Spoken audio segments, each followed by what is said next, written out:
যখন কারোর প্রতি ভালোবাসা বেশি হয়ে যায় তখন সেই ভালোবাসা সুখের চেয়ে কষ্ট বেশি দেয়। জোর করে কাউকে আপন করা যায় না, আবার কেউ একবার আপন হয়ে গেলে জোর করে তাকে পর করা যায় না। একটা পাথরই যথেষ্ট একটা কাঁচের বোতলকে ভাঙার জন্য, ঠিক তেমনি মানুষের একটা কথাই যথেষ্ট একটা মন ভাঙার জন্য।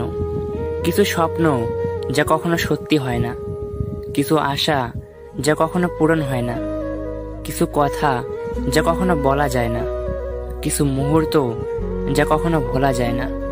বর্তমানে মানুষের প্রিয়জন হতে গেলেও অর্থনৈতিক যোগ্যতা লাগে। যার কাছে অর্থ নেই সেই মানুষটা কখনো কারো প্রিয় হয় না। কথাটা শুনতে খারাপ লাগলেও এটাই বাস্তব।